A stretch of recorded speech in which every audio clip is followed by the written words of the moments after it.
నంద్యాల జిల్లా ట్రాఫిక్ సీఐగా మల్లికార్జున గుప్తా ఆదివారం బాధ్యతలు చేపట్టారు. ఇక్కడ పనిచేస్తున్న సీఐ ఇస్మాయిల్ను వీఆర్కు పంపడంతో ఆ స్థానంలో మల్లికార్జున గుప్తాను నియమించారు. ఈ సందర్భంగా ట్రాఫిక్ పోలీస్ స్టేషన్ కార్యాలయానికి చేరుకున్న ఆయన బాధ్యతలు చేపట్టారు.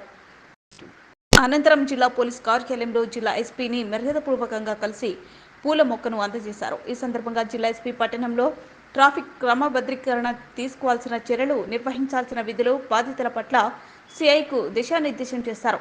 ఈ సందర్భంగా సీఐ మాట్లాడుతూ పట్టణంలో ట్రాఫిక్ సమస్య లేకుండా చేస్తారని, ప్రజలు ఎక్కడైతే ట్రాఫిక్తో ఇబ్బందులు పడతారో అక్కడ ప్రణాళిక పద్ధతిగా ట్రాఫిక్ సమస్యను పరిష్కరిస్తానని, ట్రాఫిక్ పట్ల ఎవరికి ఏ సమస్య వచ్చినా నేరుగా నన్ను సంప్రదించాలని ఎస్పీ సూచన మేరకు వాహనాలకు లైసెన్స్ లేకుండా నడిపితే వారిపై కఠిన చర్యలు తీసుకోవడం జరుగుతుందని, వాహనాలకు నెంబర్ ప్లేట్ తప్పనిసరిగా ఉండాలని తెలిపారు.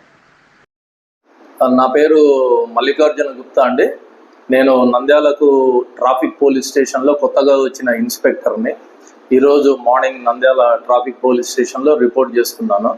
ముఖ్యంగా ఇంతకుముందు నంద్యాలలో నేను ఇక్కడ పనిచేసిన అనుభవం, ఒక 6 నెలలు పనిచేసిన అనుభవం ఉంది కాబట్టి నంద్యాల ట్రాఫిక్ మీద కొద్దిగా అవగాహన ఉంది.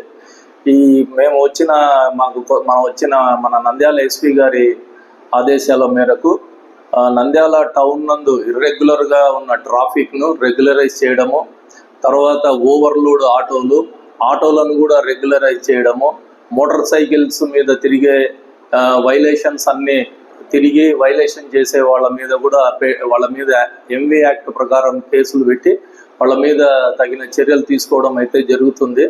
ముఖ్యంగా మీరు కూడా బండి నడిపేటప్పుడు కానీ వాహనాలు పార్కింగ్ చేసే సమయంలో మీరు కూడా కొద్దిగా రూల్స్ పాటించి పోలీసు వారికి కోఆపరేట్ చేయవలసిందిగా మేము కోరుచున్నాము.